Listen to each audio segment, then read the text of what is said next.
The morning Augusta Blackwell stepped off the stagecoach in Harlan Creek, Texas, the entire town stopped breathing. It was the autumn of 1874, and the frontier town of Harlan Creek was the kind of place where dust settled into everything, into the weathered wood of the general store, into the creases of old men's faces, into the habits of people who had long since stopped expecting anything new. The plain stretched out in every direction like a vast golden ocean, and the sky above was so wide and blue it seemed almost like a cruelty, a beauty too enormous for any single human heart to hold. It was not a town that welcomed strangers easily, and it was not a town that welcomed women traveling alone at all. But Augusta Blackwell did not appear to know any of that. She stepped down from the stagecoach with the careful dignity of someone who understood that the ground beneath her feet was unfamiliar, but was determined not to show fear about it.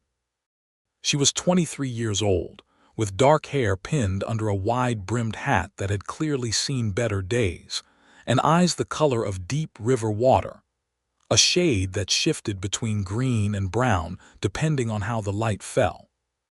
She wore a traveling dress of deep burgundy that was dusty from the long ride and slightly mended at one sleeve, but she wore it like it was the finest garment in the territory. In one hand she carried a battered leather satchel, and in the other she held a piece of paper that she kept consulting with an expression of intense concentration. She looked at the paper. She looked at the town. She looked at the paper again. "Excuse me," she said to the first person she encountered, old Emmett Prout, who ran the feed store and had the unfortunate habit of staring at strangers like they were livestock at auction. "Ralston, Ira Ralston." Her accent was unmistakable. She rolled the R of Ralston with a softness that was not American, and the cadence of the two words was musical in a way that made old Emmett blink and tug at his suspenders. "What's that now?" he said. "Ralston," she repeated, holding the paper out toward him. "Ira Ralston, ranch." Emmett squinted at the paper. It appeared to be a letter, but the portions Augusta pointed to were written in a hand that was clearly not English. The letters were different, the words unrecognizable, though the name Ira Ralston had been written in careful English block letters at the top, with an address below it. "Ralston's Ranch," Emmett said slowly, as if volume might bridge the gap between them. "That's about 6 miles northeast of here. You got business with Ira Ralston." Augusta looked at him with the patient expression of someone who understood the shape of what was being said without catching all the words. She nodded with certainty. "Yes," she said. "Ralston, yes." Emmett scratched the back of his neck and called across the street to his neighbor, who called to someone else, and within 10 minutes, Augusta Blackwell was sitting on the front bench of a supply wagon driven by a quiet young man named Pete Doyle, who had been heading out to the Ralston Ranch anyway with a load of lumber and flour, and had not objected when Emmett pressed him into service. Pete did not talk much, which was fine, because Augusta could not have understood him if he had. She sat beside him on the wagon bench and watched the Texas landscape unfold around her, the dry golden grass bending in the wind, the scrub oak and mesquite growing in twisted tangles, the occasional hawk riding a thermal high above the plains, and her expression was not afraid. It was something closer to wonder, mixed with the determined set of someone who has come a very long way to do a very specific thing and intends to do it. She was Romanian. She had been born in a small village in the foothills of the Carpathian Mountains, in a region of Transylvania that had passed between empires enough times that the people there had developed a certain philosophical toughness about uncertainty.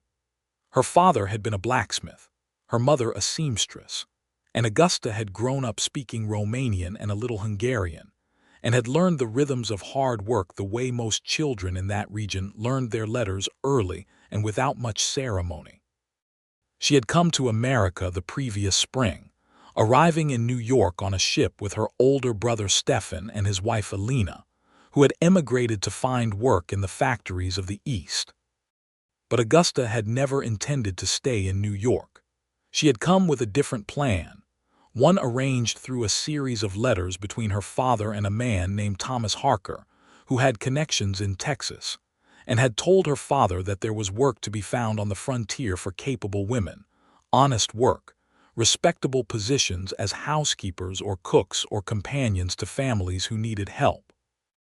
Thomas Harker had turned out to be a man of considerably less integrity than his letters had suggested. When Augusta arrived at the address she had been given in New York, she found not a respectable employment office but a shabby room above a tavern, and Thomas Harker himself was already talking about arrangements that were not the kind Augusta had agreed to. She had left that room quickly, taking her satchel and her dignity and nothing else, and had spent 3 weeks in New York living on very little and trying to determine what to do. It was a Romanian woman she met in a church, a woman named Marta who had been in America for 4 years, who had told her about Harlan Creek and about Ira Ralston. Marta's husband had briefly worked at the Ralston ranch before an injury had brought them east, and she said that Ira Ralston was a fair man, a serious man, a man who worked his land honestly and treated people decently. She said the ranch needed a housekeeper.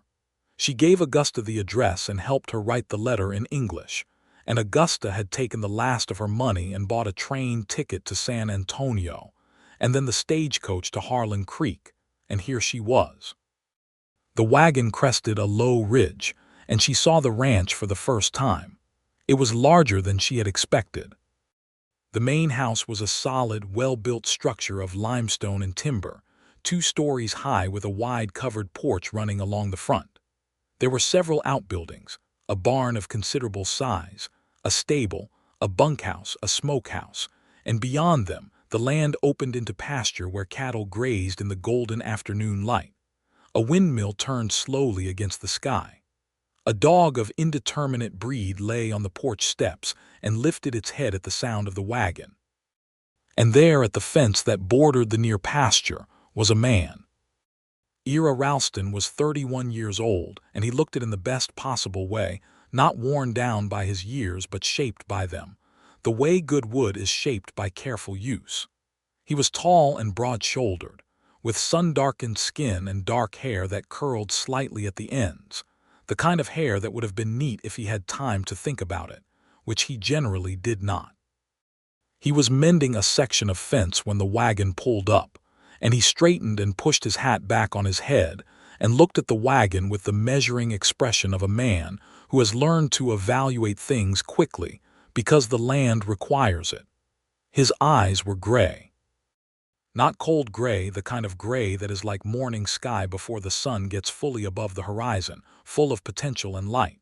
He looked at Pete Doyle.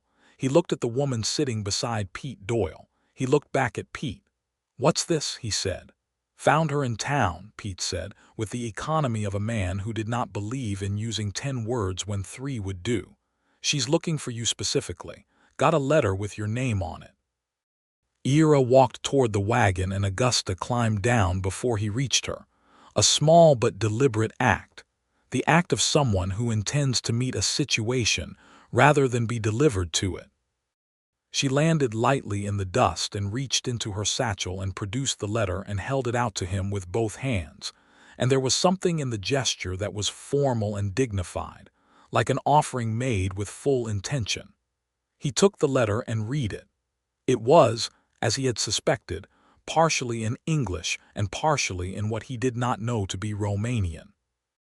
The English portions explained, in Marta's careful hand, that the bearer of the letter was named Augusta Blackwell, Blackwell being a name she had taken from a woman she had admired in New York, an American name that felt like armor, and that she was a capable and hardworking woman seeking honest employment, and that she had heard his ranch was in need of a housekeeper, and that she would work for fair wages and expected fair treatment. Ira looked up from the letter and looked at her. Augusta looked back at him steadily. Her chin was up. Her hands were folded in front of her. She did not fidget. "You speak English," he said. She hesitated only a moment. "Little," she said. Then, apparently feeling this required clarification, she held up her thumb and forefinger with a small gap between them. "Very little." Something shifted in Ira Ralston's face that he did not have a name for immediately. Later, much later, he would understand it as the moment his life changed direction, though he would not have put it in those terms because he was not a man who dealt much in poetic language. What he felt was something like recognition, though they had never met, and something like the conviction that sending this woman away would be a mistake of a kind he could not afford. He had been running the ranch alone for 3 years, since his mother had died and his younger brother had gone north to Colorado to try his luck in the mines. He had 2 ranch hands, Clem Barker, who was 50 years old and had been working cattle his whole life, and Pete Doyle, who had just delivered Augusta and was more useful than he looked, but the house was a source of ongoing disaster. Ira could rope a steer and red weather and manage a herd of 500 cattle, but he could not keep a house in any condition that would have satisfied his mother's memory, and it weighed on him more than he let on. He had been thinking about finding a housekeeper for 8 months. He had simply not gotten around to doing anything about it. He folded the letter and looked at Augusta Blackwell standing in the dust of his yard in her travel-stained burgundy dress, and he said, "You can cook." She understood the word cook. She nodded. "Yes, I cook. Good cook." "You can clean, keep house." "Yes, clean, yes." "It's hard work. This is a working ranch, not a hotel." She did not understand all of this, but she understood the gravity of his tone and the word work. "I work," she said clearly. "I work hard." Ira was quiet for a moment. Then he said, "Wages $8 a month, room and board included. You'd have the room off the kitchen. It's small, but it's your own. You do the cooking, the cleaning, the laundry, tend the kitchen garden." He paused. "That arrangement suit you?" Augusta had understood perhaps half of what he said, but she had understood the number and she had understood the question at the end, and she understood, in the way that people who are very good at reading situations understand things, that he was offering her the job. She looked at him for one long moment. Then she said, "Yes. Thank you, Mr. Ralston." He reached out and shook her hand, and she shook it firmly, like a person who meant to hold up their end of an agreement. "Right then," he said. "Come inside."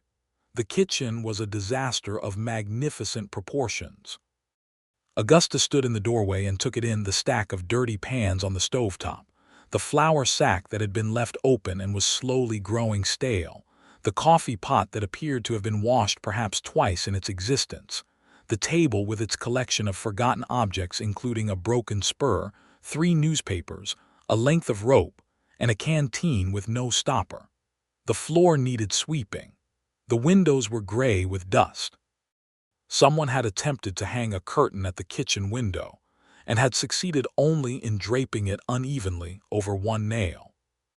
She turned and looked at Ira Ralston, who had the expression of a man who knows he is about to be judged and has decided to face it squarely. She did not judge him. She simply said very seriously, "I start now." He blinked. "You just got off the stagecoach." "I start now," she repeated, already moving toward the stove. He had the good sense to step out of her way. Within 2 hours, the kitchen looked different enough that Clem Barker came in for his coffee and stopped in the doorway and stared. The pans were clean and hung on their hooks. The table was clear and scrubbed. The floor had been swept. The lopsided curtain had been straightened and rehung properly. The smell of something cooking on the stove, she had found potatoes and dried beans and a length of salted pork in the pantry, and had assembled them into something that smelled extraordinary, filled the room with warmth. "Lord in heaven," Clem said. Augusta looked at him. He was a weathered, lean man with a white mustache and kind eyes. She smiled and said something in Romanian that he obviously did not understand, but the tone was friendly. "What language is that?" he asked. She pointed to herself. "Romanian. Romanian." He tasted the word. "You're from Romania," she nodded. He sat down at the table and accepted the coffee she poured for him. Properly brewed, not the boot-leather approximation he had grown resigned to, and drank it with the reverence of a man who has been reintroduced to something he thought was lost. Ira ate dinner that night in silence, which was his habit, but it was a different quality of silence than usual. The meal was simple, but it was good, genuinely, satisfyingly good, and he ate with the focused attention of a man who has been reminded that food can be more than fuel. Augusta ate across the table from him, which he had indicated was acceptable with a gesture when she had hesitated about where to sit, and she ate with the neat efficiency of someone who has not always had enough and does not take a good meal for granted. They did not talk much. They could not. But at the end of the meal, Ira looked at his empty plate and then at her and said, "That was real good." She read his meaning from his expression and the tone and gave him a small, pleased smile. "Thank you, Mr. Ralston." "Ira," he said. "Just Ira." She tried it. "Ira." The way she said it with that slight roll and softness was different from how anyone had ever said his name. He did not know why that stuck with him when he went to bed that night. He decided not to think about it. The first week was a complex navigation between two people who wanted to communicate and could not. Augusta worked tirelessly. By the end of her third day, the main house had been thoroughly cleaned from the front room to the upstairs bedroom Ira occupied. The kitchen garden, which had gone somewhat to seed, was weeded and tended. The smokehouse got a new batch of meat properly hung. She rose before dawn, and the smells of her cooking became the signal that the day had begun. And both Clem and Pete started arriving for meals with increasing enthusiasm. But there were constant moments of collision between languages, moments that were sometimes frustrating and sometimes, quietly and unexpectedly, something else. On the fourth day, she needed to know where the extra candles were kept. She came to find Ira in the barn where he was working on a saddle, and she pointed at the oil lamp hanging from a beam and made a gesture indicating it was low, and then she looked at him with inquiry. He understood that she needed light. He pointed at himself and beckoned her to follow and led her to the supply room off the barn where he kept the extra candles. He took down the box and held it out. "Candles," he said. She looked at the box. She looked at him. Then she said the Romanian word, "luminari." He attempted it. The sounds came out wrong and she laughed not unkindly but genuinely the first time he had heard her laugh, and it was a sound that had a brightness to it, an unguarded lightness that was different from her usual careful dignity. "Luminari," she said again, more slowly. "Luminari," he tried again. She tilted her hand in the gesture of so-so. He pointed at the candle again. "Candle, candles, plural." She repeated it carefully. "Candle," then with a small frown of concentration, "candles." "That's right," he pointed at her. "You say it again." "Candles," she nodded, satisfied with the sound of it. He pointed at himself. "Me, I say yours." She understood immediately and her eyes lit with the pleasure of it, the recognition that he was proposing an exchange, not just a lesson. She pointed at the candle again. "Luminaire," she said. "One, singular." He tried it again. She corrected him twice patiently, and he got it close enough on the third try that she nodded with genuine approval. They walked back to the house, each carrying one end of the candle box between them, and it was a small thing, an absurdly small thing, but something had shifted. They had found a method. The word exchange became a habit within the second week. It grew from candles and cooking terms into something more deliberate. Ira started doing it, intentionally pointing at things and saying the English word and waiting for the Romanian, and then helping her with the English pronunciation in return. He had no particular gift for languages, and his attempts at Romanian frequently made Augusta press her lips together to suppress a smile, but he kept at it with the same stubborn persistence he brought to everything. Augusta, for her part, was a faster learner than she let on. She had been paying close attention to conversation since her first day, building her English from context and repetition the way someone might build a structure, one stone at a time, each piece tested before the next was added. She learned the names of all the tools in the barn. She learned the different cuts of meat and how they were stored. She learned the words for weather: hot, dry, cloudy, coming rain, because the weather was the constant conversation of the ranch. She also started asking questions. Simple ones at first, within her limited English, questions about the ranch, about the cattle, about how things worked. She would point at the horizon and say, "The land, how far?" And Ira would tell her in acres and miles, and then she would repeat the numbers carefully and store them away. She was curious about everything. It was one of the first things he truly noticed about her, not just that she was capable and hardworking, which was evident, but that her mind was alive with genuine interest in the world around her. She noticed things. She asked questions that got to the heart of matters with a precision that surprised him given how limited her English vocabulary still was. 3 weeks into her time at the ranch, she came to find him one evening where he was sitting on the porch, going through his accounts by the last light of day. She sat down on the steps, not beside him, but near enough that it was a choice, and looked out at the land. The sky was turning the extraordinary color it sometimes turned at dusk in Texas, the deep rose and orange that made the whole prairie look like it was lit from within.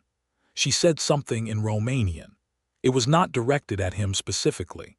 It had the quality of something spoken to no one and everyone, the kind of remark you make to a landscape when it does something extraordinary. But then she looked at him and said in her careful new English, "Beautiful, yes." "Yes," he said, "very." She nodded and was quiet again, and he found that he did not want to go back to his accounts.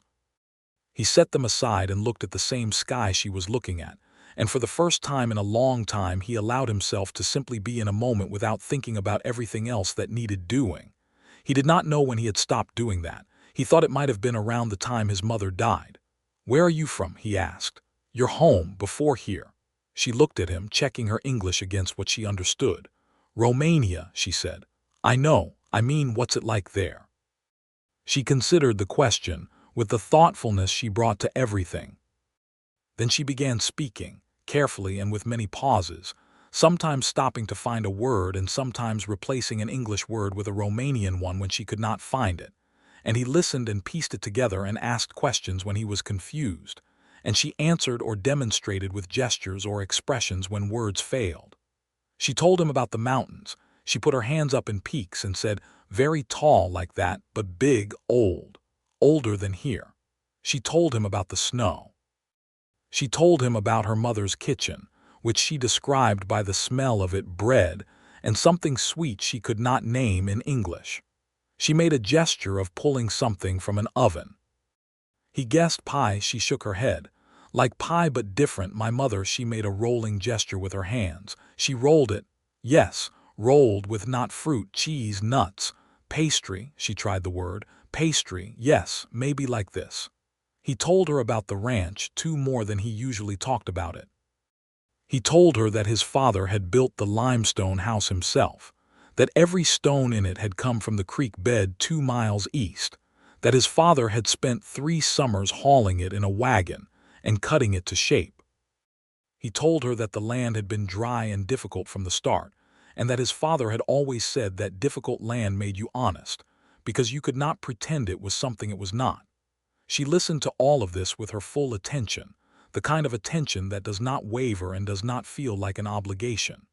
"Your father," she said. "He is." She hesitated, then pointed at the distant sky in the gesture that he had seen her use before and had come to understand meant gone, passed on. "Yes," he said, "both parents, some years ago now." She nodded. She did not say she was sorry in the hollow way that people sometimes did. She said, "My father also, before I come here." "That is why I come." He looked at her. "Your father died and you came here." "Yes, he arranged with a man in America a position for me, work, but the man was." She shook her head with an expression that combined disgust and pragmatism. "Not honest. Someone cheated you." "Yes, cheated." She said the word like she was stamping it into the record. "But I hear about this place.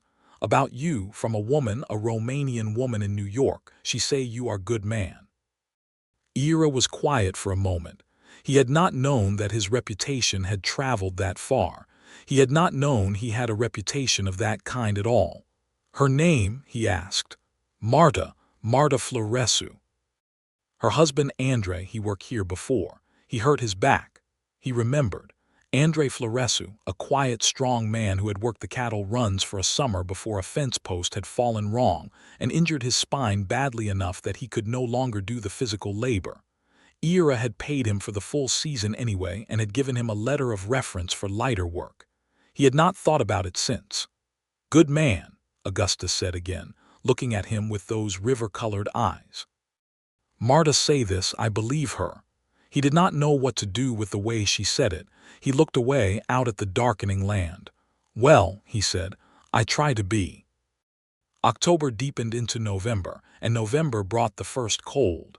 And with the cold came the rhythm of winter preparations that kept everyone on the ranch occupied from first light to last.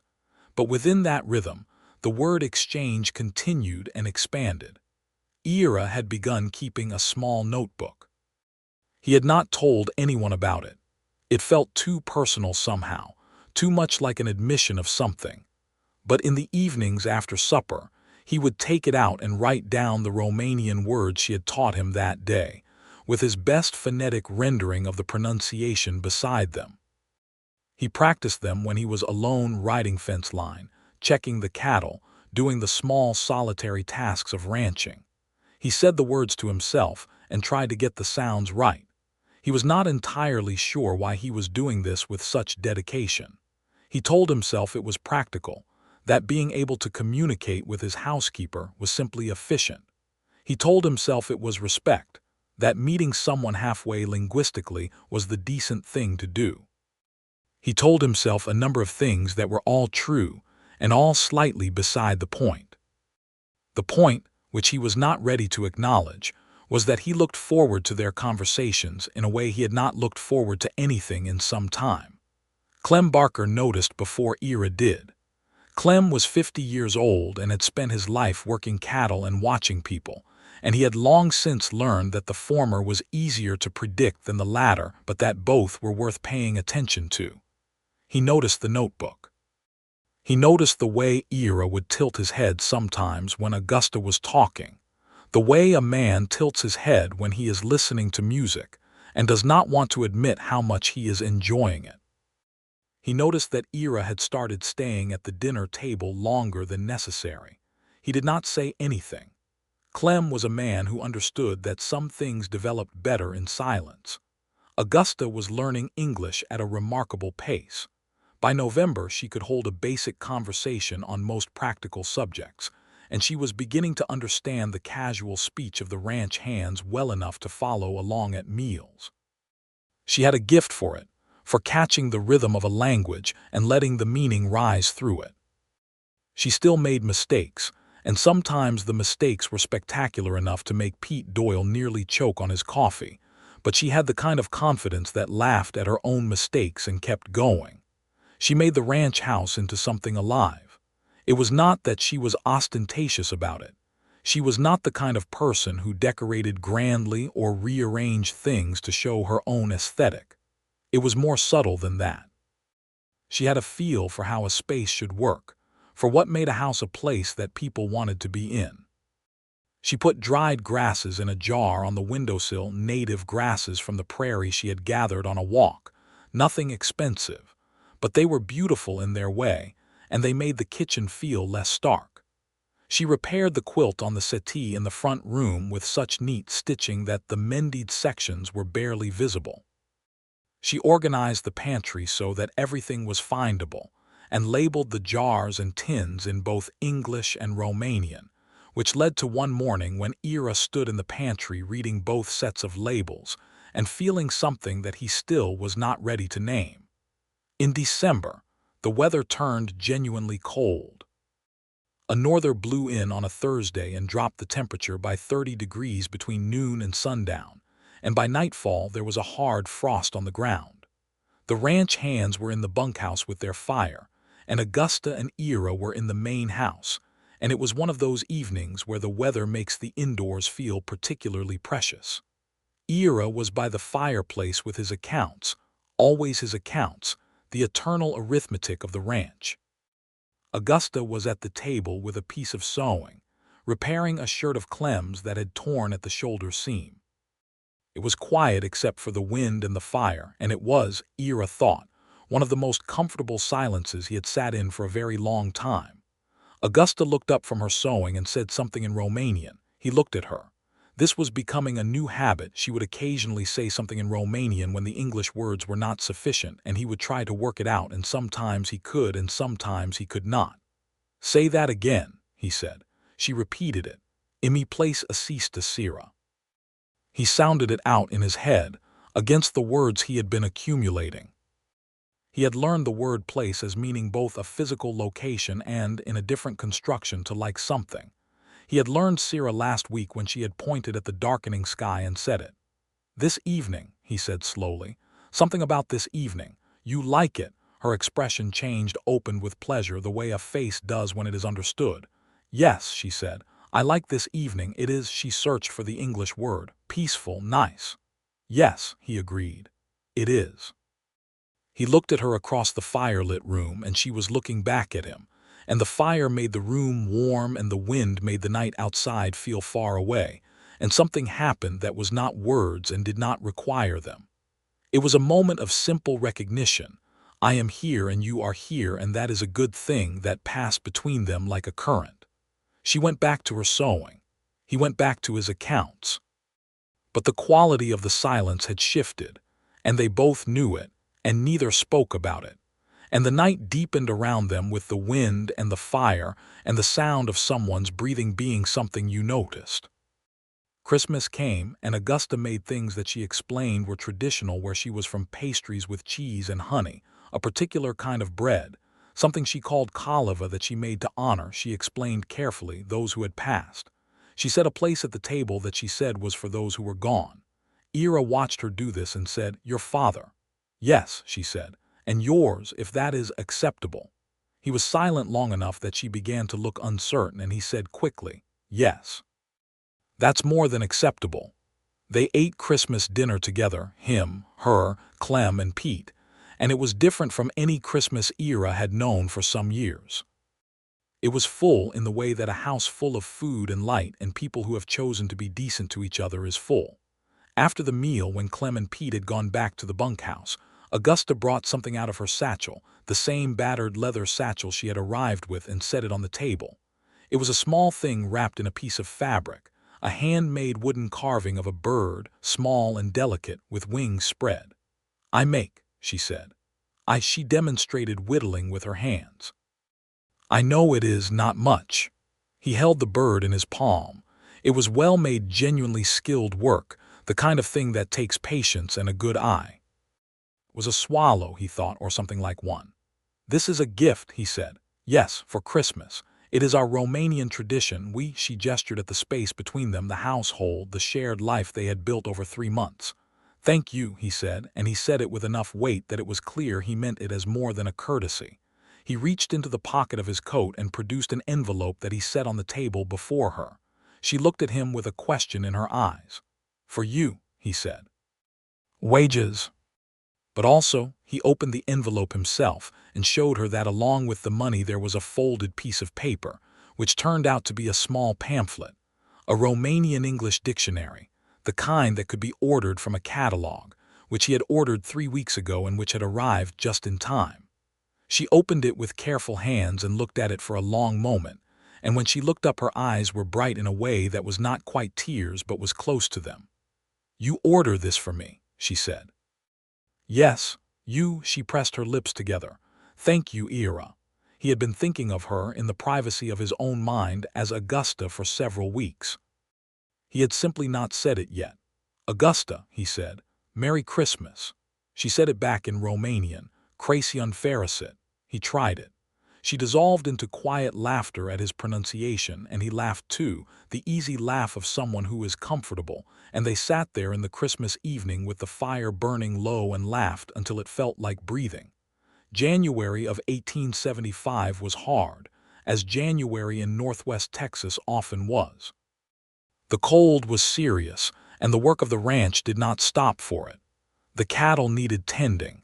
The water needed to be kept from freezing. The endless maintenance of the land and its equipment continued no matter what the sky decided to do. Ira spent long days outdoors and came in at night with the cold on him, and Augusta had learned the habit of having coffee ready and sometimes a piece of bread with whatever she had been cooking, something warm and immediate, and he would sit at the kitchen table for a few minutes before washing up, and she would sit across from him, and they would talk. Their conversations had become genuinely complex by now. Her English was substantial. She had moved from necessity words to nuance, from nouns and simple verbs to the shapes of feeling.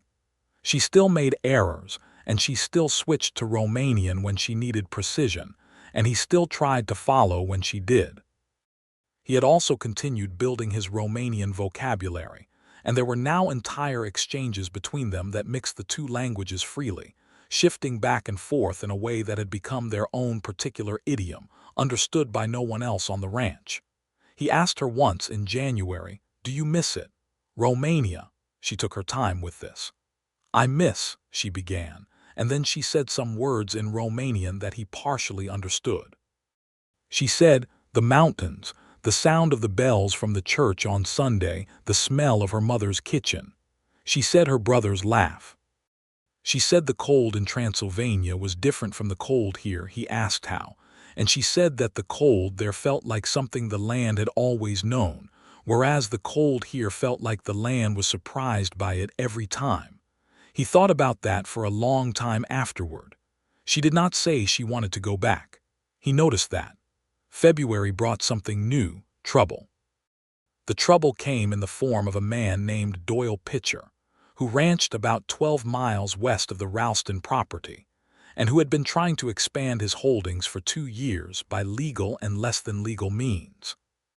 Pitcher had been pressuring 2 of the smaller ranchers in the region to sell, and the methods of pressure included cutting fences, salting water sources, and general intimidation. He had not yet come to Ira directly, but 2 men from his outfit came riding onto Ralston land on a Tuesday afternoon in February and claimed a section of the south pasture as belonging to their employer's property, citing a survey they produced that Ira had never seen before and did not believe was accurate. Ira rode out to see them himself, and Clem came along, and the encounter was tense but did not become violent. The men left, but they left with a manner that suggested they would be back. Ira came home that evening with the hard set to his jaw that Augusta had learned to recognize as deep thought masking anger. He sat down at the table and she set food in front of him and sat across from him and waited. "Trouble," she said finally. He told her about it. All of it with more detail than he usually gave to anything about the ranch's difficulties, and he recognized as he was talking that he was telling her because he wanted to tell someone who would listen properly, and she was the person he trusted for that. She listened without interrupting until he was finished. Then she said, "This survey, it is wrong, false." "I believe so. My father's deed is clear on the boundaries. But if they file the survey with the county, I'd have to contest it in court, and that takes money and time I don't have to spare." "Can you show your deed, in public, to important people, to the county land office?" "Yes. I'd need to ride to Abilene to do it formally." She nodded slowly. "Then you should go, now before they file." He looked at her. "You'd manage here." She gave him a look that reminded him very gently that she had been managing here just fine. He rode to Abilene 4 days later, and spent 2 days at the county land office, establishing the clear record of his father's original deed and the survey that accompanied it. The county registrar, a meticulous man named Graves, confirmed that no competing survey had yet been filed by Pitcher's outfit, and Ira filed a formal affirmation of his boundaries that would make any subsequent conflicting claim extremely difficult to sustain. He came back to the ranch on a cold February evening to find the house warm and dinner ready and Clem and Pete at the table already, and Augusta looked at him when he came in the door and read his expression correctly. "It is good." She said, "It is good," he confirmed. She smiled, the full smile, not the small careful one, but the one that reached her eyes and changed her whole face. He had been thinking about that smile during the 2-day ride home, which he had also decided not to examine too carefully. He was examining a great many things too carefully in the winter of 1875. The truth of it was this: he had begun to think about Augusta Blackwell in ways that were not those of an employer thinking about an employee. He was not naive about his own feelings, but he was careful with them in the way that a man who has had responsibilities since a young age learns to be careful. He did not want to do anything wrong, and there was a great deal that could go wrong. She worked for him. She was in a foreign country and still finding her footing. She trusted him, and he was acutely aware of the responsibility that came with being trusted by someone who has no other easy options. He kept these thoughts to himself and went about his work. March arrived with warmer air and the smell of the prairie coming back to life, and with it came a letter. Augusta had not received letters since her arrival. She had written to her brother Stephen in New York, and now his reply arrived, delivered by the mail rider who came through Harlan Creek twice a month. She took it from Ira's hand with both of hers and held it carefully, like something precious and fragile, and went to her room with it. She did not come out for an hour. When she came back to the kitchen, her eyes were slightly swollen in the way that is very apparent to someone who has been paying careful attention to a person's face for months. She resumed the bread she had been making with a focused efficiency that suggested she was using the work to manage something. He said nothing immediately. He helped himself to coffee. He had long since learned to make it himself rather than waiting to be served, because Augusta had made it clear early on that she had not come to Texas to be a servant in the diminishing sense of that word, and sat at the table. After a few minutes, without looking up from her bread, she said, "My brother says I should come to New York." Ira set his coffee cup down carefully. "What do you want?" She did look up then, and her expression was complicated in a way that he had learned required all of his attention to read. "He is my family," she said. "He is the only family I have now. I want to see him," but she stopped. "But," he said. She looked at him for a long moment. "I like it here," she said. And then more quietly, "I like it here very much." He held her gaze. "I would like you to stay," he said, "if you want to stay." It was the most direct thing he had said. Watched her understand it and watched the understanding settle through her expression. "I want to stay," she said, "but I need to." She gestured at the letter. "He is worried. He thinks this place is dangerous, wild." "Parts of it are," Ira said honestly, "but you know that already." She almost smiled. "Yes, I know. Maybe you could write him, tell him you're well, tell him about the place." "Would you?" She hesitated. "Would you help me write it in English so he can read it to someone who translates? My English now is better than his. He does not learn so fast." There was a fondness in this that was unmistakable. "Of course," he said. They spent that evening at the table writing a letter to Stephen Blackwell in New York. She composed it in Romanian and told him what to write in English, and he wrote it in his careful hand, and she corrected the Romanian words he attempted to include. And by the time they were done, the letter was 3 pages long and covered the ranch and the land and the work, and the town and Clem's white mustache and Pete's silence, and all the things she had found to love about this particular corner of Texas. She did not write about Ira with any particular emphasis that would have distinguished him from the rest of what she described. She wrote about the ranch and its owner in the same breath. But when she read the finished letter back to herself, she paused at certain points, and Ira, watching her face, could see her thinking. Spring arrived in earnest in April, and with the spring came the cattle drive preparations. Ira was taking his herd to market in Abilene, a 10-day drive that would require him, Clem, and Pete to be gone from the ranch for at least 2 weeks. The question of Augusta staying alone at the ranch was something they discussed with practical seriousness. She was not afraid, she had made that clear, but Ira was not comfortable leaving her entirely alone on the property either, not with Pitcher's people still a potential issue. The solution presented itself in the form of Nettie Barnes, who lived with her husband and 3 children on a neighboring spread 5 miles away, and who had met Augusta in town and immediately taken to her with the forthright friendliness that characterized her. Nettie offered to have Augusta stay with them during the drive, and Augusta accepted this with the practical grace she brought to everything. On the morning he left for the drive, Ira was saddling his horse in the barn, and Augusta came to find him.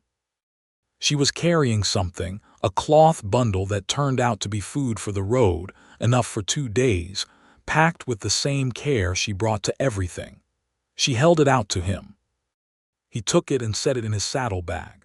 "Thank you," he said. She nodded. She looked like she might say something and then changed her mind.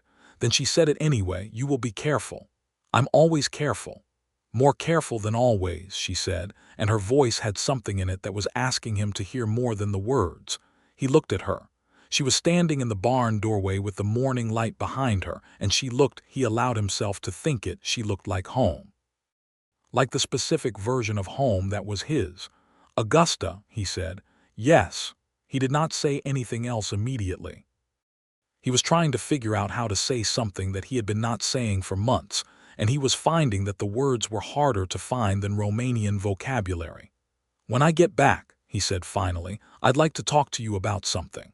She read him carefully the way she always did. She said, "Yes, when you get back." He rode out of the yard with Clem and Pete, and at the ridge he turned once to look back, which he never did, and she was still standing in the barn doorway watching. The cattle drive was 10 days of hard work and sun and dust, and the particular physics of keeping 500 cattle moving in a consistent direction, which was its own kind of philosophy. He did his work and he kept his attention on what was in front of him, which was always a lot, but in the quiet moments, riding night watch with the stars enormous above the plain, he thought about what he was going to say when he got back. He had thought about the practicalities as well as the feelings, because he was that kind of man. He had thought about what it meant and what she might need and what would be right. He had thought about the fact that she was in a foreign country and still building a life, and that loving someone in that position carried responsibilities he took seriously. He had also thought about the way she laughed, and the way she said his name, and the way she had looked at him on the Christmas evening when he gave her the dictionary, and he had reached the straightforward conclusion that he was in love with Augusta Blackwell, and that this was not something he could or wanted to reason himself out of. He arrived back at the Ralston ranch on a Thursday in late April. He dropped Clem and Pete at the bunkhouse and rode to the barn and unsaddled his horse, and while he was in the barn, he heard the sound of the kitchen door and footsteps, and Augusta came around the side of the house. She had come back from Nettie's that morning, apparently. The kitchen garden was already tended and there was smoke from the chimney. She stopped when she saw him. They looked at each other across the yard. "You are back," she said. "I'm back," he confirmed. He was not a man who moved slowly when he had decided something, but he was also not a man who was careless. He walked across the yard to where she was standing. "Augusta, I said when I got back I wanted to talk to you." "Yes." Her voice was quiet and steady. "I want to tell you something," he said. "And I want to tell it to you plainly, because you deserve plainness and I don't know how to be anything other than direct about this." She waited, looking up at him with those river-colored eyes. "I have come to care about you," he said. More than it is simple to describe. I'm not asking you for anything, and I understand that you are in a situation that is not simple, and I understand that you might have reasons of your own to see things differently, and I would not put pressure on you. But I could not tell you. It seemed like the wrong kind of silence to keep." She was still. Then she said, "You love me." It was not a question, it was a recognition. "Yes," he said. She was quiet for a moment that lasted long enough to be noticeable. Then she said, "In Romanian we say "Sai eut iubesc." She said it clearly and held his gaze. "It means I love you also." The two of them stood in the April yard with the wind coming across the plains and the cattle somewhere in the distance and the smell of the spring grass, and Ira Ralston took her hand in his with the same careful, deliberate quality he brought to everything important. She turned her hand and held his. He said, "I want to court you properly, if you'd allow it." She tilted her head slightly at the word court. He clarified, I would like to spend time with you, more time." With the intention of it, he was discovering that even in his own language, some things were harder to say than others. "With the intention of asking you in time to be my wife, if that is something you could want." Augusta looked at him for a long time. Then she said, "I have been in this country for 7 months, and the best part of those months has been here. Has been," she looked at the house, the land, and then at him. "Has been you, and this. So yes, Ira, I would allow it." He raised her hand and pressed his lips to her knuckles with a gravity that was not at all performative, and she made a small sound that was not quite a word. "Now," she said after a moment, stepping back but not releasing his hand, "you have been on the trail for 10 days and you smell like cattle, so you should go wash before dinner." He laughed, a real, full laugh, unexpected and genuine. "That is very fair," he said. The courtship of Ira Ralston and Augusta Blackwell was one of the things that became in Harlan Creek, a story that people told afterward. Not because it was dramatic, though there were dramatic elements, but because it was so completely itself, unlike any other courtship the town had seen, because it happened in two languages and in the particular space between two people who had built their understanding of each other out of patience and attention, and a shared vocabulary that was partly English and partly Romanian, and partly the unspoken language of people who have been paying close attention to each other for months. He took her to town on a Saturday in May. It was the first time she had been to Harlan Creek since her arrival, and she took it in with the same attentive interest she brought to everything. The town was not much to look at: a main street with a general store, a bank, a hotel that doubled as a saloon in the evenings, a church at the far end, and assorted houses and businesses filling in between, but Augusta looked at it like she was memorizing it. He introduced her to people they encountered. Some of them were welcoming. Some of them were curious in a way that was not entirely comfortable. The frontier was not always a hospitable place for people who were visibly foreign. There were looks. There were a few conversations that contained the particular quality of condescension that some people use when speaking to those they consider outsiders. Augusta absorbed all of this with the dignity that was constitutionally hers. She was polite and clear and did not shrink from anyone's gaze, and beside her Ira was a steady, deliberate presence that communicated without words that this woman was his companion and that he expected her to be treated accordingly. At the general store, the owner's wife, a woman named Martha Crane, asked Augusta, in a tone that was curious rather than unkind, how she had come to be in Harlan Creek. Augusta told her briefly and clearly: Romania, the journey, the ranch. She spoke well, better than Ira sometimes forgot, because he was so accustomed now to the mixture of their two languages that he occasionally underestimated how far her English had come. Martha Crane looked at her with an expression that shifted from cautious to genuinely interested. "You came all that way on your own?" "Yes," Augusta said. "And you like it here? Texas, I mean," Augusta considered. "It is very different," she said, "but I think different can be good. I think Texas is a place where what you make of things matters more than where you started. I like that." Martha Crane nodded slowly. "Well," she said, "I suppose it can be." Later, outside the store, Ira said to Augusta, "That was well said." She looked at him with a sideways glance that contained humor. "I have had good lessons," she said. He felt the compliment land somewhere it was intended to land. In the evenings of that spring and early summer, they formed a new habit. After dinner, after Clem and Pete had returned to the bunkhouse, they would sit on the porch together, sometimes talking, sometimes not.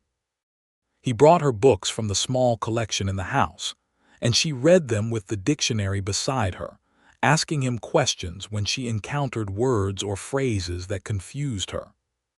He found that explaining English to someone who was genuinely trying to understand it made him look at the language differently, at the strange contradictions in it, the words that meant opposite things depending on context, the idioms that made no literal sense but said exactly the right thing. She taught him Romanian in return, with an increasing seriousness that had moved beyond practical vocabulary into the textures of the language. The way certain feelings could be expressed in Romanian in ways that English could not quite replicate, the words that had no direct translation. She taught him the word door, which she explained was a kind of longing specific to Romanian, a tender ache for something beloved and absent. "Like homesickness?" he asked. "Like homesickness, but bigger than that. You can have door for a person, for a time that has passed, for something you might never have had but that you feel the shape of." He thought about that. "I think I've felt that," he said. "Most people have," she said. "Romanian has a word for it. Maybe that is why it sounds like music." He said it, door, she smiled. "Yes, like that." Summer came with its particular Texas intensity, the heat pressing down from the sky and rising from the earth, the grass turning from green to gold, the days long and demanding. Augusta adapted to the heat with the practicality she brought to every adaptation, adjusting her schedule to do the heaviest kitchen work in the early morning before the full heat arrived and resting in the worst of the afternoon, which was also what Ira did when the work permitted it. They had taken to spending that afternoon rest hour in the partial shade of the covered porch, and it was in one of those hours in July that Ira said, without preamble, because he had been thinking about it for long enough that it felt very clear to him now, "Augusta, I told you in April that I wanted to ask you to be my wife, in time. I think enough time has passed." She set down the sewing she had in her lap. She looked at him with an expression that was not surprised. She had known this was coming, the way you know the weather when you know how to read the signs, but it was full of something he could only describe as openness, like a window that has been thrown wide. "Are you asking me now?" she said. "Yes," he said. "I am asking you now." She was quiet for a moment, not hesitating. He did not feel uncertainty in the silence, only the weight of something being decided with full intention. "Yes," she said, "I will marry you." He reached out and took her hand and held it between both of his. He said, "I want you to know I know this is your life, your choice. I would not want you to say yes for any reason except that you want to." She turned her hand in his and looked at him with those eyes that he had spent 8 months learning to read and still found inexhaustible. "I want to," she said. "This is this place. This is where I belong."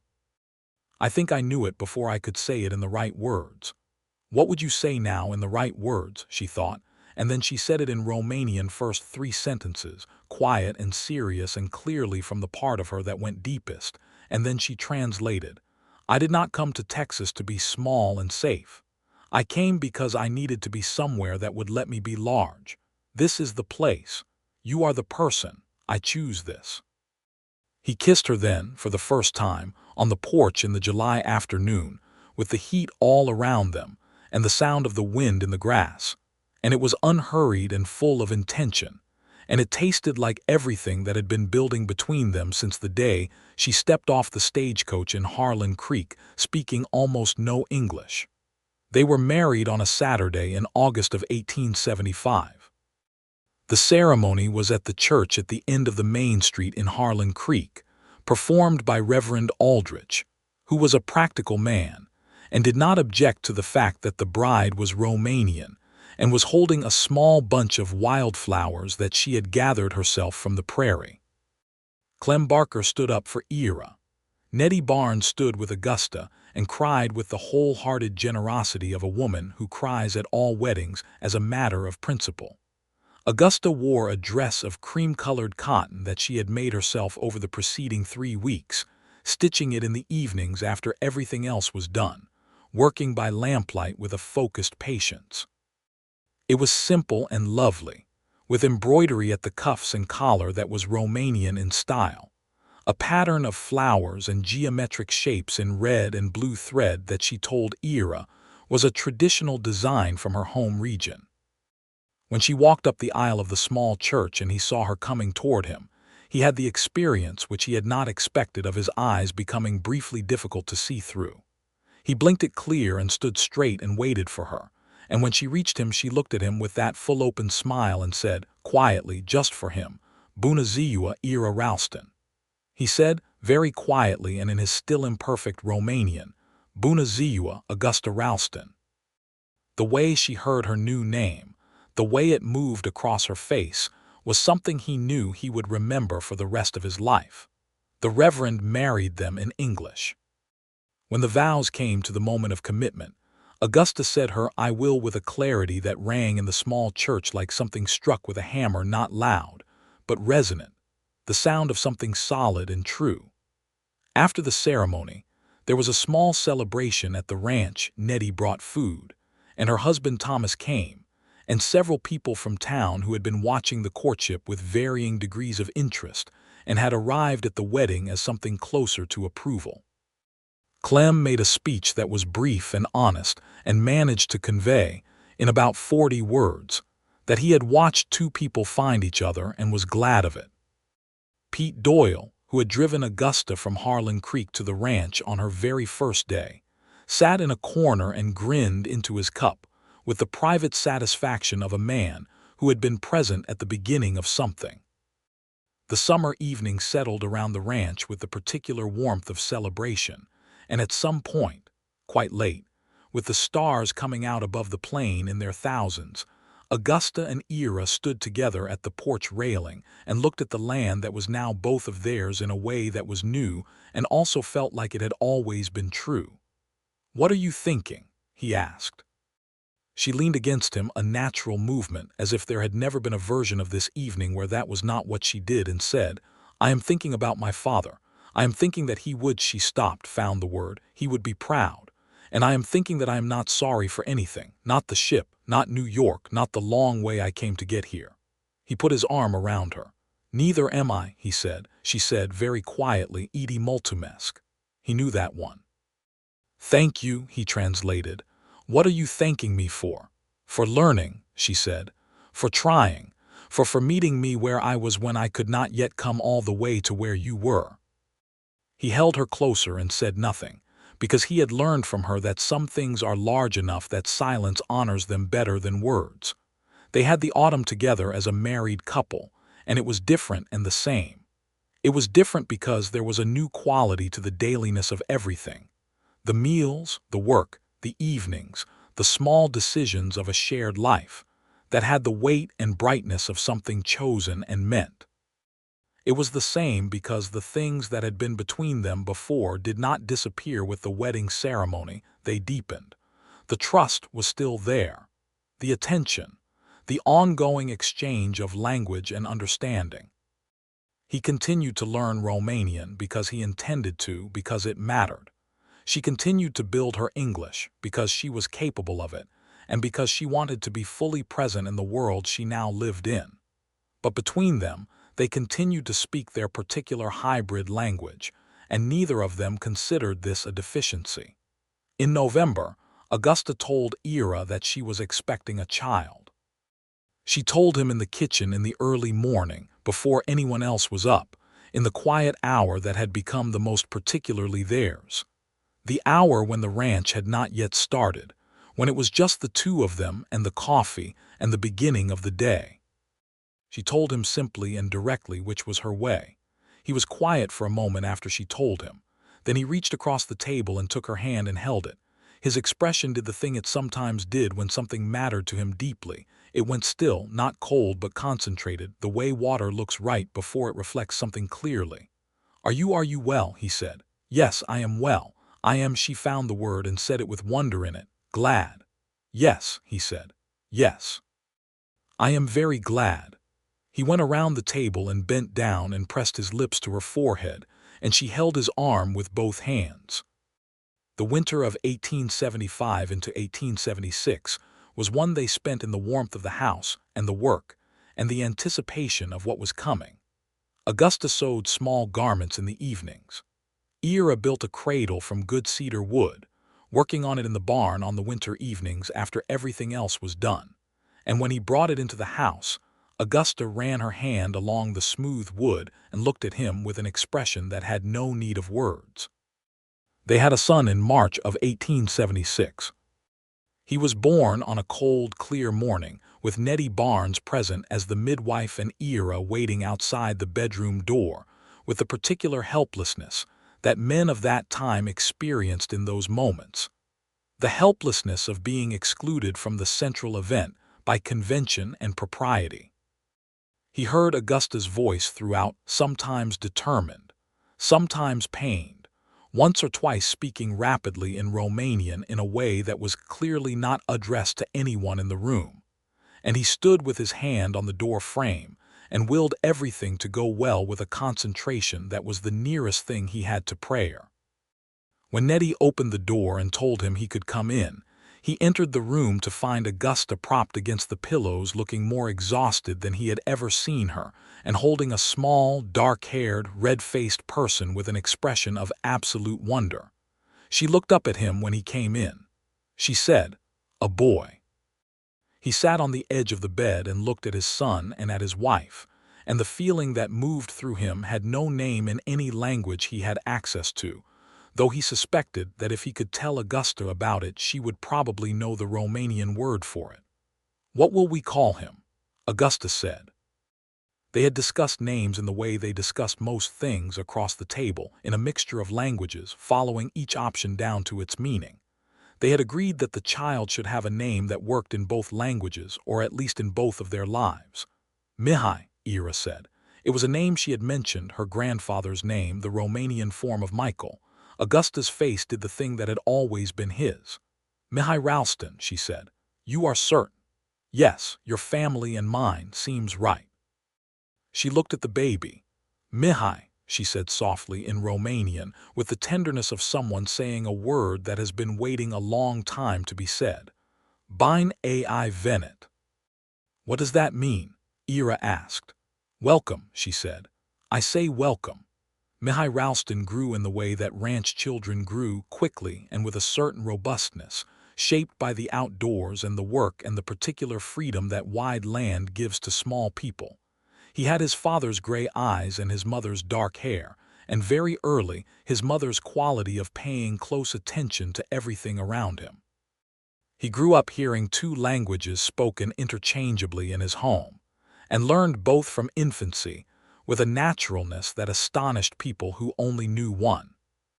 By the time he was 3 and walking reliably, he was conducting negotiations between his parents in whichever language seemed most effective, with the diplomatic instincts of someone who had been raised in a household where communication was taken seriously.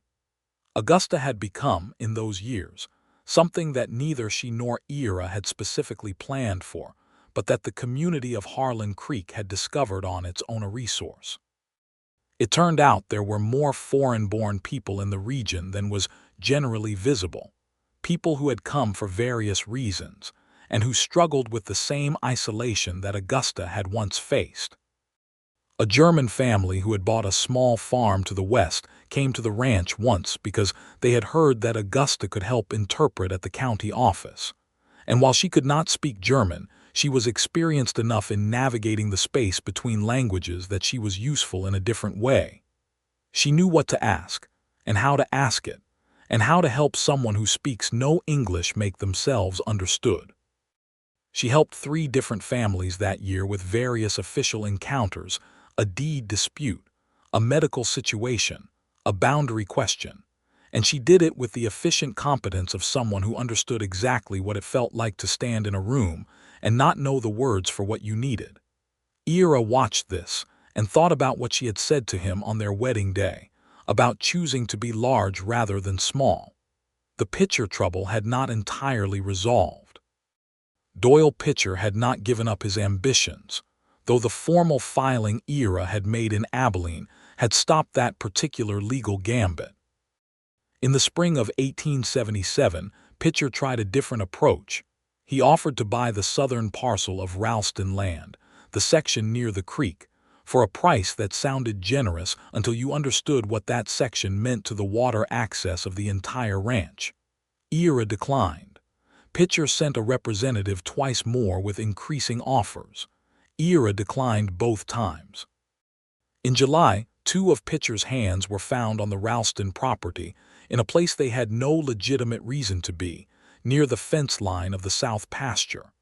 Clem found them and told them, in the calm and unhurried manner of a man who has been handling difficult situations his entire life, to leave. They left. Ira rode to see Pitcher himself. It was the kind of conversation that the frontier required sometimes.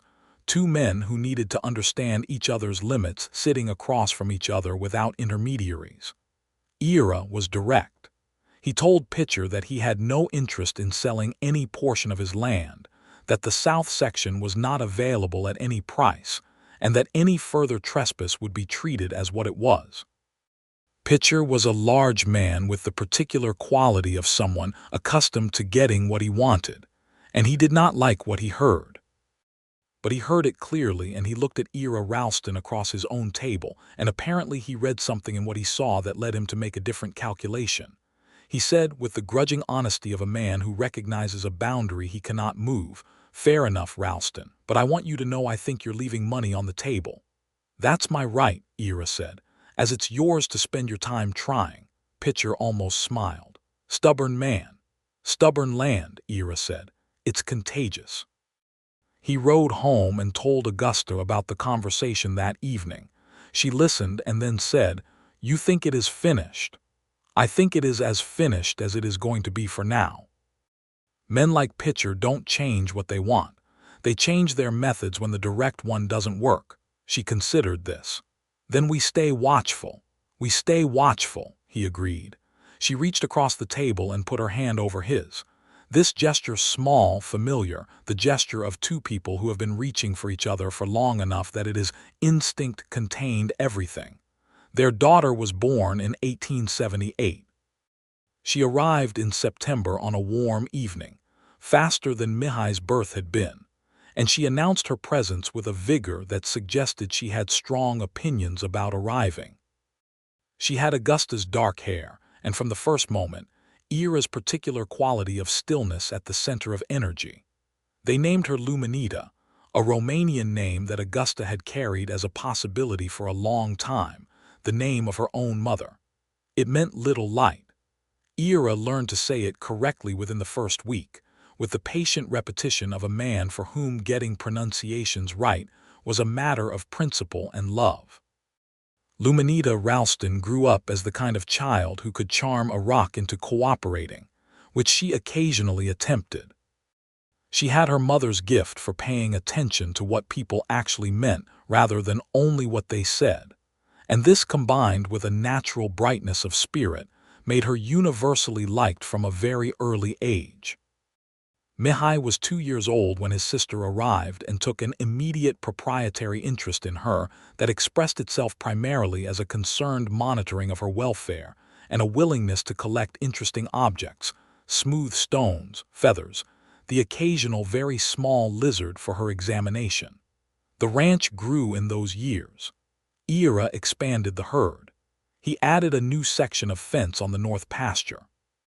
He built a proper washing room with a boiler off the back of the kitchen, because Augusta had been doing laundry with no adequate facilities since her arrival, and this had been on his conscience longer than he was comfortable admitting.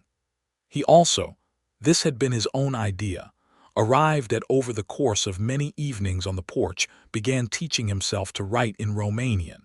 He did not tell Augusta until he had been working at it for 2 months. He used the dictionary she had, and a small book of Romanian prayers and folk sayings that she kept among her things, and that she had once let him look through. He practiced the letters, which were largely the same as English letters with a few additions he had to learn, and he practiced the words. He wrote badly at first and slowly, and with many mistakes. In October of 1878, when Luminita was 6 weeks old and Augusta was sitting in the chair by the window nursing her, he came and sat across from her and put a piece of paper on the arm of the chair beside her. She looked at it and then looked at him with clear surprise. He had written in Romanian, "Te iubesc, este acasă mea, mulțumesc că ai venit, I love you, you are my home, thank you for coming." There were spelling errors in it, he knew there were, but the words were right and the meaning was right. She read it once and then read it again, and when she looked up her eyes were full of something that spilled over before she could stop it. "Ira," she said. "I know there are mistakes," he said. "I do not care about mistakes." She reached out and took his hand. "How long have you been?" 2 months, maybe a little more. She looked at the paper again. She said in English, "You are my home also." And then in Romanian, the same sentence, which was almost identical to what he had written.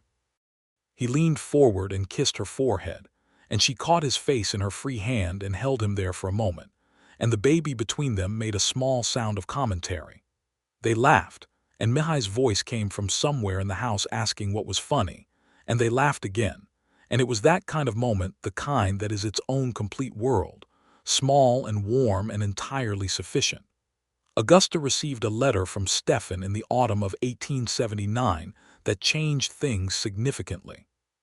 Stefan was well, but his wife Elena had been unwell for some time, nothing fatal, but enough that Stefan was struggling with work and the demands of their situation in New York. He was not asking for help directly, he would never have done that, but the letter had the particular quality of someone who is trying hard not to ask. Augusta read it twice and then set it down and said, "I need to go to New York." Ira looked up from the harness he was mending. He said, "Yes," she blinked. "Yes, yes, he's your brother, of course you should go." She looked at him carefully because she knew him well enough to know when he was suppressing something. "You will be fine here. Without me, for Nettie will help with the children if I need it. Clem knows the routine. We will manage." He set down the harness. "How long do you think?" "A month, maybe 6 weeks, I am not sure." "Then you go for 6 weeks, or 8 if you need it. Stefan is family, Augusta." She crossed the room and sat beside him on the bench and leaned her head against his shoulder, which was something she sometimes did when she wanted to be near him without a reason being required. "I miss him," she said. "I have not seen him since New York. He has not met Mihai or Luminita. All the more reason." She lifted her head and looked at him. "You could come." He considered it. Running the ranch would require arrangements, but the cattle were settled, the season was right. Clem could manage for a few weeks with Pete's help. "Maybe I can," he said. They went to New York in October of 1879, the 4 of them, Ira and Augusta and Mihai, who was 3 and deeply interested in the train in ways that made the journey exhausting and delightful in equal measure, and Luminita, who was a year old and equally interested in everything. It was Ira's first time in New York. He approached it with the same attentiveness he brought to unfamiliar terrain on the ranch, careful, observant, reserving judgment. The city was overwhelming in its scale and noise and density, everything happening at the maximum volume and speed of human activity compressed into space. But the apartment where Stefan and Alina lived was small and warm and full of food when they arrived, and Stefan Blackwell, a larger version of Augusta's same dark coloring and the same quality of direct, assessing attention, opened the door and saw his sister and said her name in Romanian, and they held each other for a long time in the doorway. Ira stood behind with Mihai on his hip and Luminita in her carrier, and he watched his wife with her brother, and the thing he felt was not complicated. It was simple and full. He was glad she had this. He was glad she had not lost this when she came to Texas.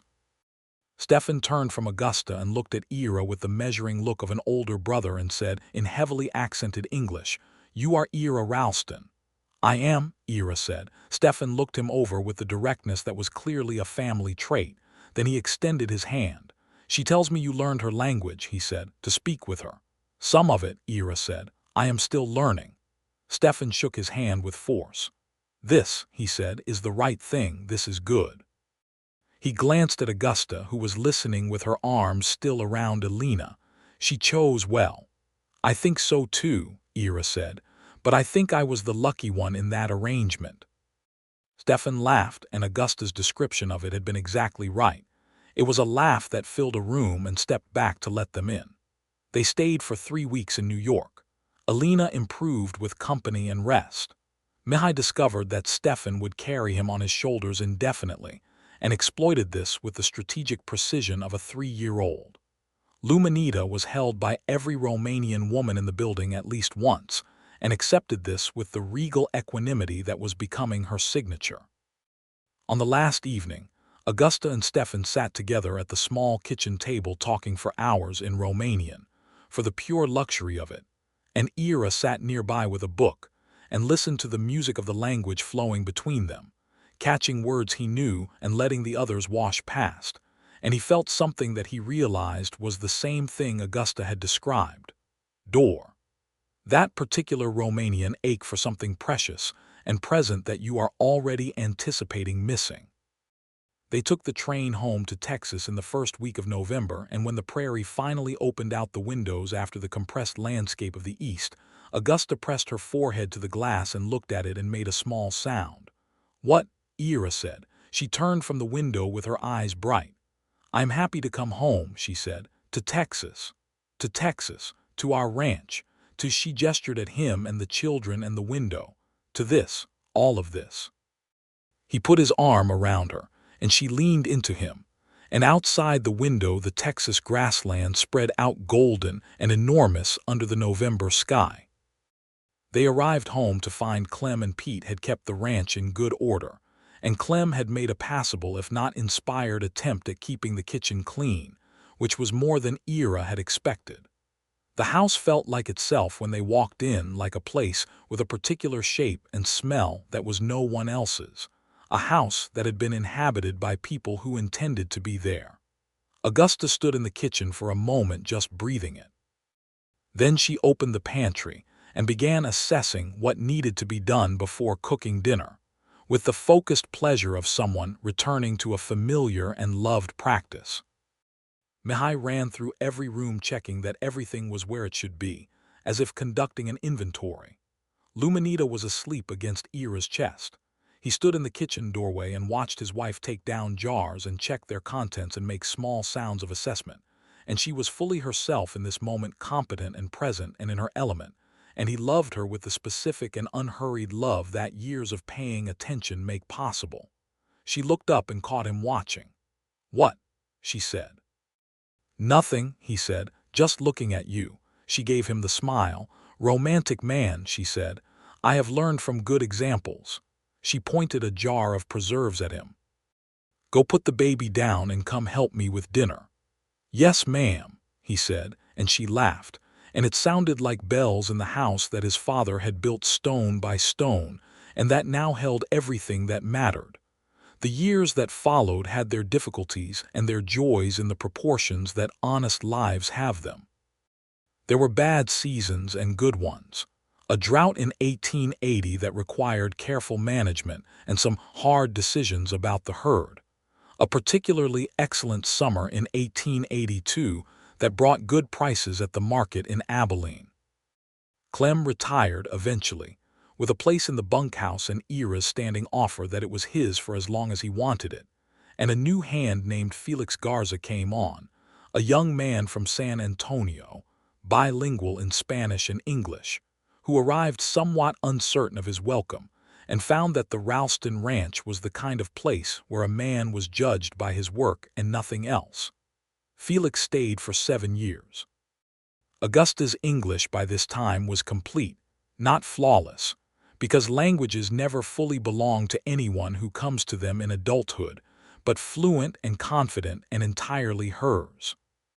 She had developed a particular way of speaking that combined English precision with Romanian rhythm, and it was distinctive and lovely, and people who spoke with her found themselves paying close attention without entirely knowing why. She had also, in those years, done something that she had not anticipated doing. She had taught. It began informally. The German family from the western farm had a daughter who could not speak English, and Augusta helped her one afternoon, and then another, and then it became a regular arrangement. A Mexican family came next, and then another, and then an Irish woman who had come to marry a man she had corresponded with and found herself profoundly isolated in a country that was not as welcoming as she had imagined. Augusta could not speak Spanish or Irish Gaelic, but she could teach English, and she could do it in the way it worked best, with patience and humor and the conviction, rooted in her own experience, that language was not a wall but a door, and that doors were meant to open. Ira watched this develop and one evening said, "You should be paid for this." She looked at him. "It is not work in that way. It is work in every way. You give time and skill and care. That is work. These families do not have money to spare. The county school has been talking about needing more help at the schoolhouse. They pay." She was quiet for a moment. The idea settled in her. "You would want this for me to teach, Augusta." He looked at her with the directness she had always trusted. "I have never wanted anything less than your full life. Whatever that is, the house, the ranch, teaching, all of it together. I don't want you smaller than you are." She remembered saying those words herself on a different occasion years before. He had been keeping them. She became a teacher's aide at the Harlan Creek schoolhouse in 1883, working there 3 mornings a week, and it was the right fit in the way that things are when they align with what a person is made for. She had a gift for finding the place where a student's confusion lived and addressing it directly. And she had more than anything else, the authority of someone who had done what she was asking them to do, who had stood on the other side of a language and found the way across. Mihai was 7 by this time, Luminita was 5, and the ranch house was full in the way that a house full of children and work and people coming and going is full, not always tidy, not always quiet, but irreducibly alive. The children grew. Mihai grew into a serious boy, then a serious young man with his mother's attentiveness and his father's steadiness. He was bilingual from infancy, and grew up reading both Romanian and English with equal ease, which became by his teenage years a significant advantage in the expanding business of the region. He helped with the ranch work from the time he was old enough to be useful, and he had his father's eye for cattle and land. Luminita was less serious and more combustible. She had opinions that she expressed with a directness that made Ira privately proud and sometimes made Augusta pray for patience. She was also generous in the way that only truly confident people are generous, quick to make friends and slower than most to drop them. By 1885, the Ralston Ranch was well established and respected. Ira was 42 years old and still as capable as he had always been, though he had begun delegating more of the heaviest physical labor to Felix and the newer hands, and Augusta teased him about this with a fondness that was also a form of caring. He had a gray at his temples now, which she had told him made him look distinguished and which he had taken as the sort of thing you accept gracefully.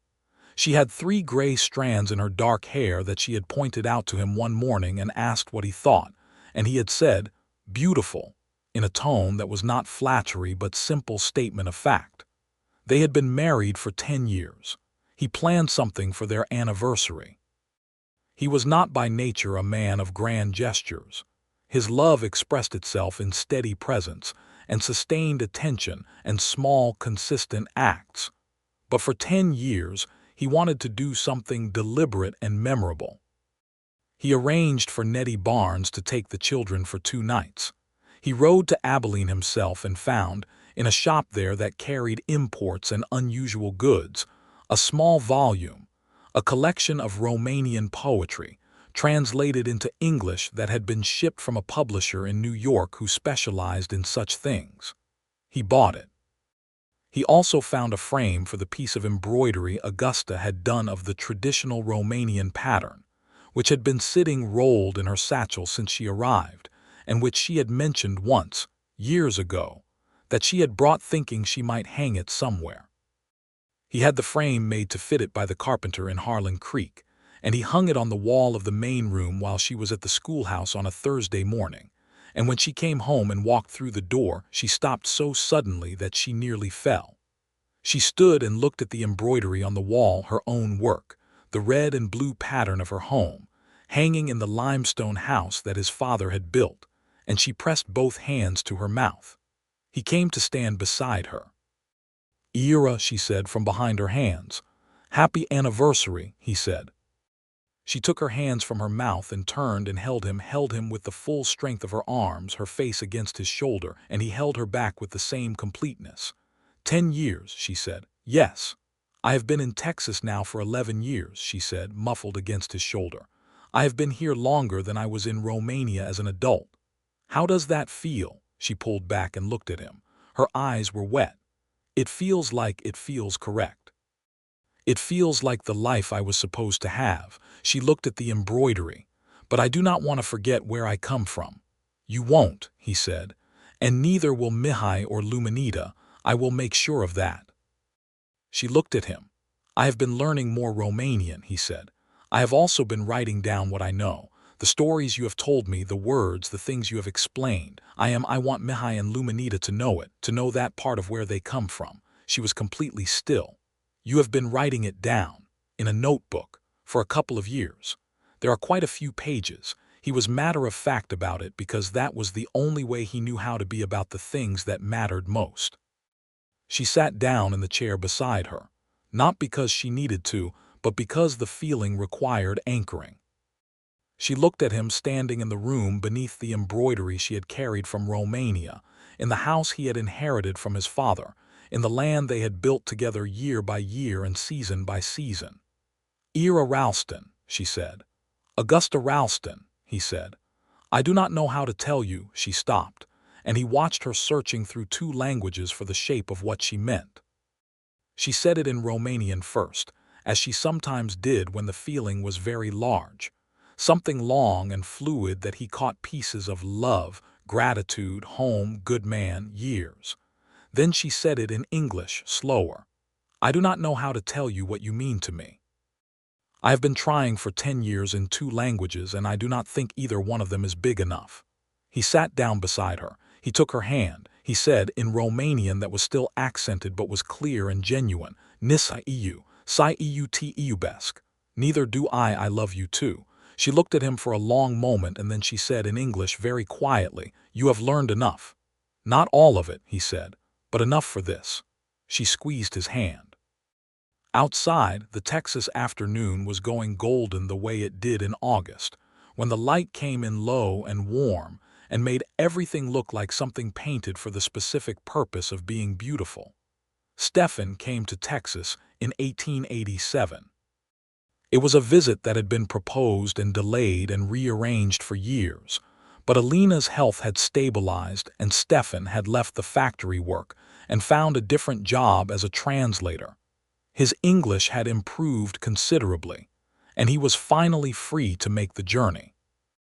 He arrived in August, stepping off the stagecoach in Harlan Creek 13 years after Augusta had stepped off the same type of coach in the same town, and unlike his sister, he arrived with some English and considerable expectation.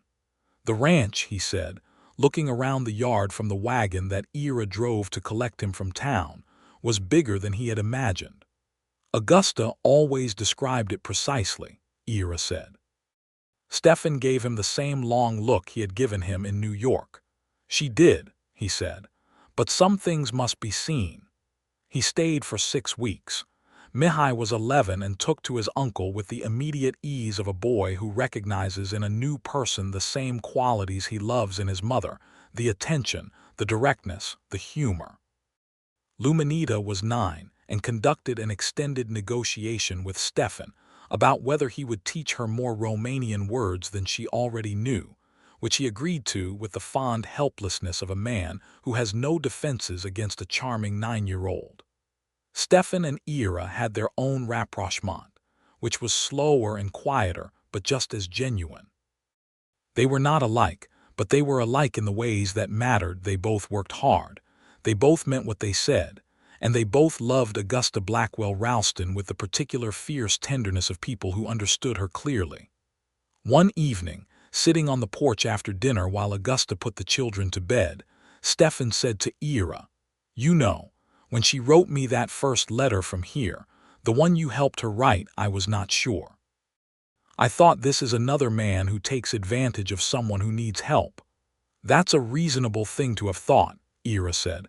"But she wrote about the candles," Stefan said. Ira looked at him. "She wrote that you pointed at the candles and told her the English word and then asked for the Romanian. She thought this was, she used a word I remember. She said it was sincere. She said it was the most sincere thing she had seen since she left home." Stefan looked out at the land. "I knew then." Ira was quiet for a moment. He looked at the darkening sky. "I just wanted to talk to her," he said.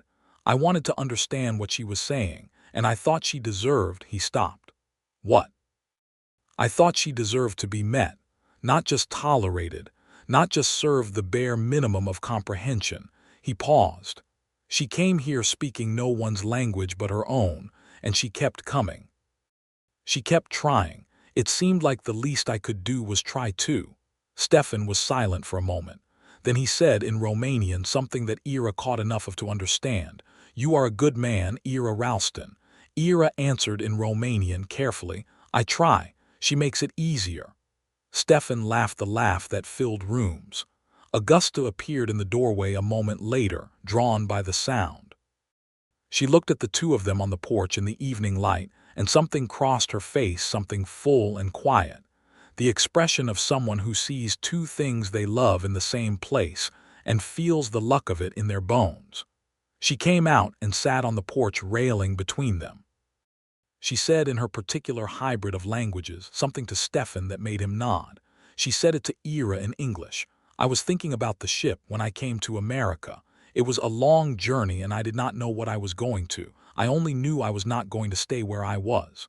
Were you afraid? Ira asked. Yes, she said simply. But I think the things worth going toward are usually on the other side of afraid. Stefan said something in Romanian. Augusta translated. He says he did not know it at the time, but he thinks our father would have sent me this way even if Harker had been honest.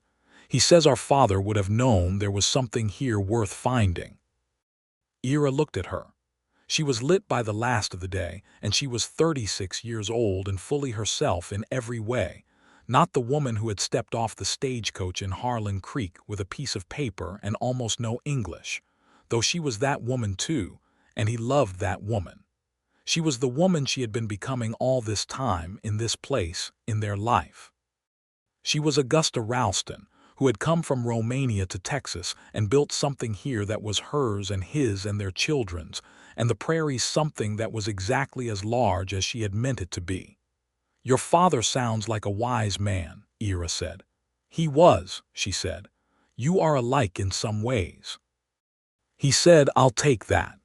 She reached over and took his hand, and with her other hand she reached and took Stefan's, and the three of them sat on the porch of the ranch while the Texas night came in softly and the stars began, one by one, to appear.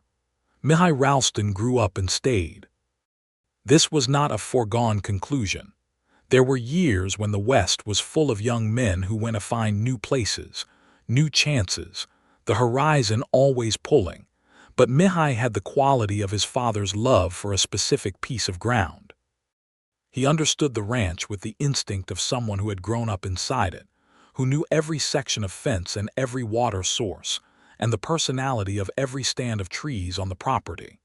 He had also, by the time he was 18 in 1894, become the man Ira had always known he would become: steady, careful, fully present, and capable of working a full day without complaint in conditions that would discourage most people.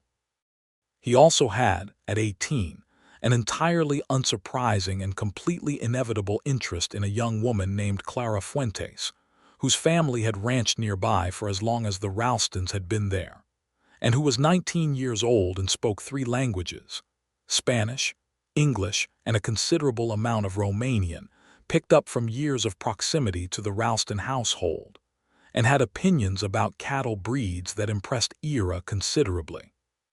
Augusta watched this development with the particular joy of a parent who sees the future arriving in a form she recognizes. She said to Ira one evening in 1894, "She is good for him." "Yes," he said, "she does not let him be too serious." Also, yes. "He needs that, he is very like you." Ira looked at her. "Is that a criticism?" "No," she said with a smile. "It is why I am glad she is exactly the way she is." Luminita, at 16, had already decided she wanted to teach. She had been helping at the schoolhouse with her mother for 2 years and had the same gift for it that Augusta had: the patience, the attention, the instinct for where understanding was blocked. She was also, at 16, extraordinarily opinionated about politics and justice, in ways that sometimes alarmed the more traditional elements of Harlan Creek, and delighted her father without reservation. "She is going to make someone's life very interesting," Clem said, on one of his visits from the bunkhouse where he still lived in his retirement, now 70 years old and in good health and deeply invested in the continuing drama of the Ralston family. "She always has," Ira said. "She gets that from her mother," Clem said. "Mostly," Ira agreed. "Some of it is entirely her own." The ranch continued to prosper through the 90s. The cattle market had its fluctuations, and there were years that required belt-tightening and years that permitted expansion. And through all of them Ira managed with the same straightforward pragmatism that had always characterized him. He was in his 50s now, and the land still suited him, still asked of him exactly the kind of attention he was built to give. On a September evening in 1897, 22 years after Augusta had arrived in Harlan Creek, she and Ira sat on the same porch they had always sat on, in the particular quiet of an evening that had nothing left to prove.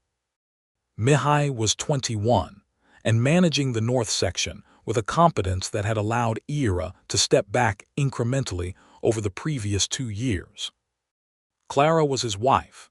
They had been married the previous spring in a ceremony that combined the Mexican and Romanian and American frontier traditions in a way that delighted everyone and confused a few people, and was, by general agreement, the best celebration Harlan Creek had seen in years.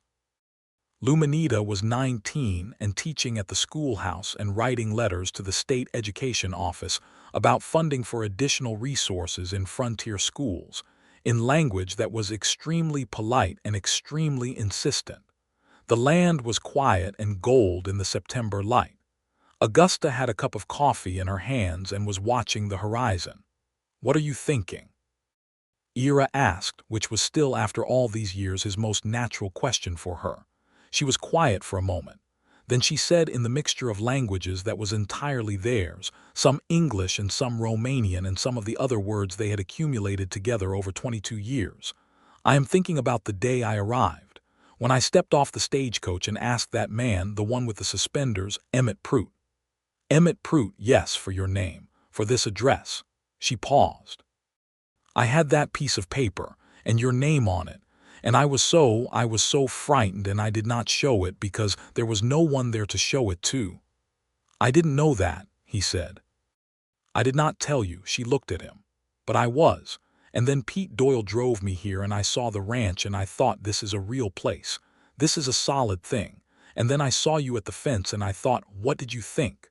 She looked at him with those eyes that were still river-colored, still shifting between green and brown in the light. "I thought that you looked like a man who meant things," she said.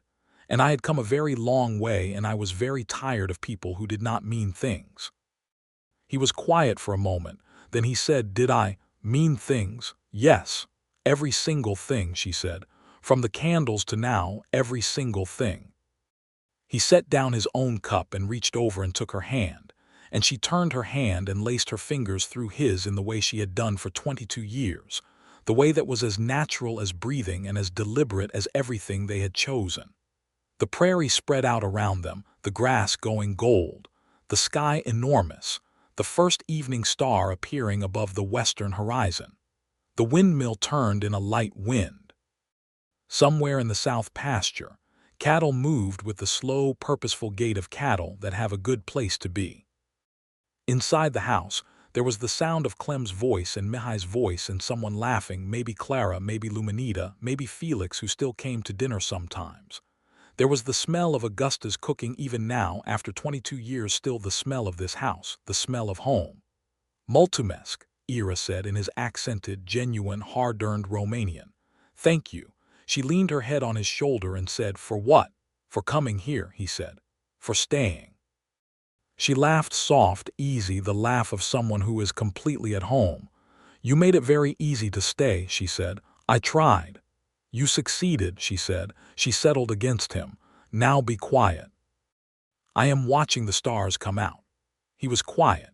He watched the stars come out with her, one and then another, and then the sky filling slowly with them, the whole enormous Texas sky becoming what it became every night, an extravagance of light above the wide and patient land.